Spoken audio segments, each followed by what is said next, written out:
Imran sent us an email saying, if I am the imam and there are women also praying behind me and cannot see me, and if I do the sujood at tilawa, then they might get confused.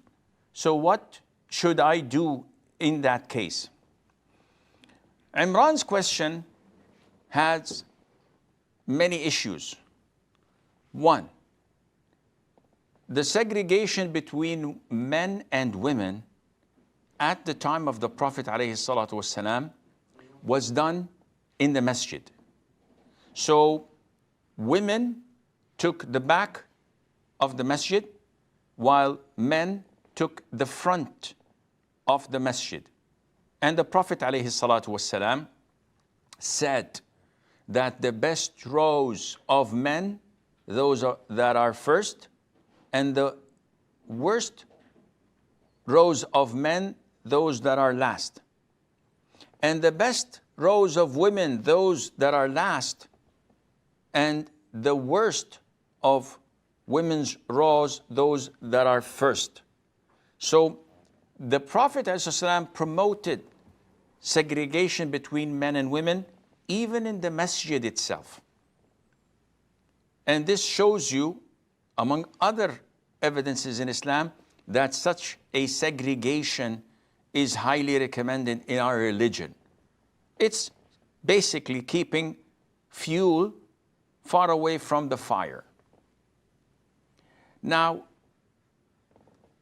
in modern days, people came up with the new aspect of putting women in an isolated section of the masjid. Generally speaking, in a room of their own, where there are walls separating them from men. And this is not from the Sunnah. And this by itself has a lot of wrong things that could happen. Among them is that, like Imran said, women cannot see the imam.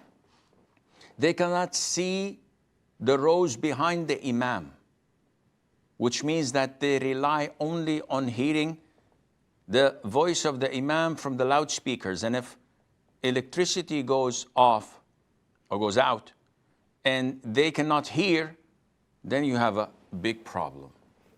So this is not part of the Sunnah, and it should not be done.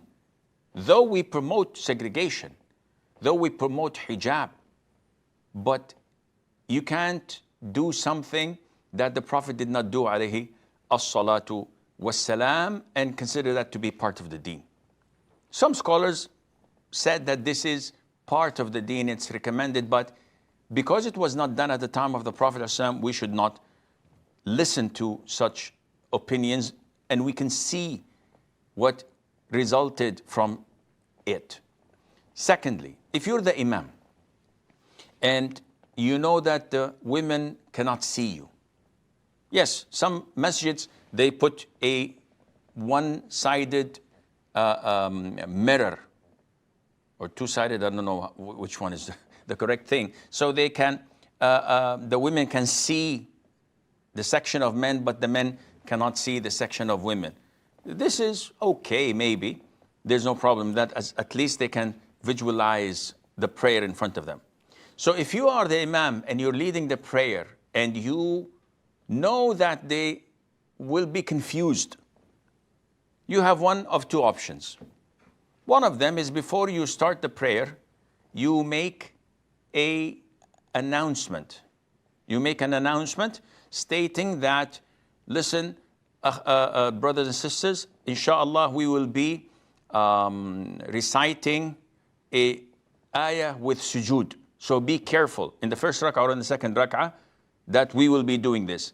This announcement is sufficient, inshallah. The second alternative is that you skip reading an ayah that has sujood in it, so that you would be safe.